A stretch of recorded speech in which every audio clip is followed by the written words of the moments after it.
Welcome to This Explainer. Okay, so what if I told you there's a robot quietly working for me every single day?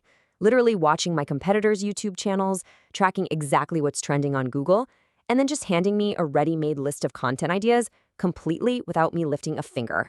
And listen, that's not a metaphor. I actually built this. It's called an AI agent. And in this explainer, I'm going to show you exactly how you can build your own too. We're going through it screen by screen, click by click. But look, before we touch any software, I want to do something that, frankly, most tutorials just skip. If you're not a hardcore techie, words like API and automation, they can sound like a locked door just keeping you out. So I'm making a promise to you right now. No jargon left behind. We are going to unlock that door by explaining every single techie term in plain, simple English first. All right, let's jump straight into it. Section 1, Automation and Workflows Explained. So let's start with our absolute most basic building block here, which is automation. It's a huge buzzword, but all it really means at the end of the day is taking a task that used to need a human and just making it happen by itself. It runs on a schedule or a trigger, zero manual clicks required.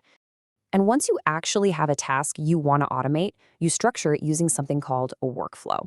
Now, a workflow is honestly just a recipe. Think about it. Step 1 happens, which naturally leads to step 2, and then it finishes up with step 3. That's the whole shebang.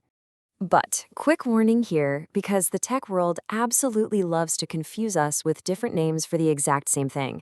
In a popular tool like make.com, this recipe is called a scenario, and the pieces inside it are called modules, but if you use another tool like N8N, they call it a workflow and nodes. Seriously, don't let them trip you up. It is the exact same concept, just wearing a different brand of apron.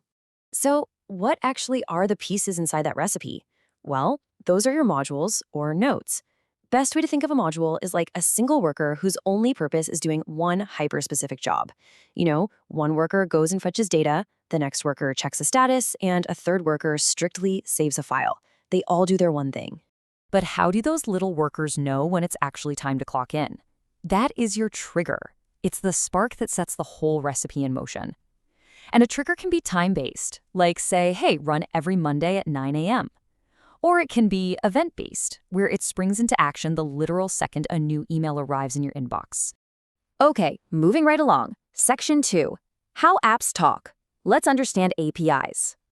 So when your workflows inevitably need to leave their own little bubble and talk to the rest of the internet, they use an API. That stands for Application Programming Interface. Now I know that is probably the scariest sounding word we've covered, but it's wonderfully simple, I promise.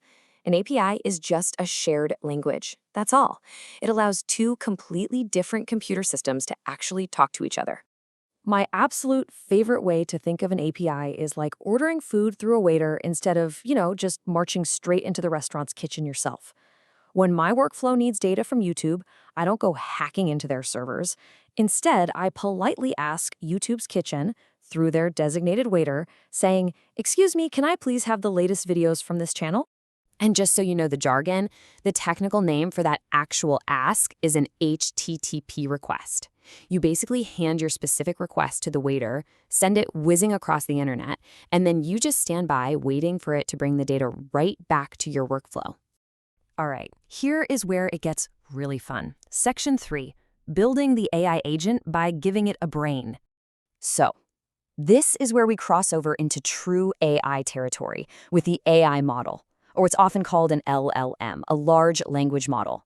This is the actual brain of your operation, like Claude, which is what I used, or ChatGPT. Think of this brain as a brilliantly well-read strategist.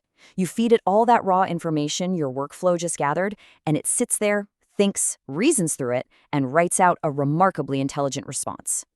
But here's the catch. That brain is truly only as good as its instructions, and we call those instructions a prompt. Honestly, think of a prompt exactly like briefing a brand new team member on their very first day. The clearer, more detailed, and more hyper-specific your instructions are, the significantly better your output is going to be. It's that simple. Now, real quick, before we hand a bunch of scattered data over to that brain, we have to tidy it up first. We do this using an aggregator or an iterator. Basically, this module's sole purpose in life is to fetch those scattered pieces of data from, say, 3 different sources and gather them into one neat, organized pile. It's totally crucial because it keeps the AI brain from getting overwhelmed by messy data. Which finally brings us to the ultimate goal here, the AI agent itself.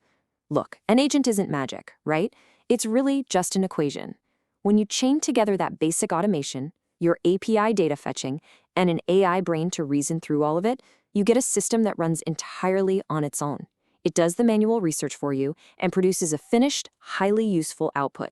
Okay, we've gone through the entire survival kit, and hopefully that locked door of tech jargon is now sitting wide open for you.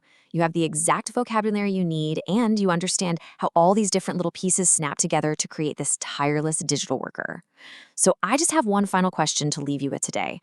Now that you actually know how the machine works, what manual task are you going to fire yourself from today so your brand new AI agent can take over?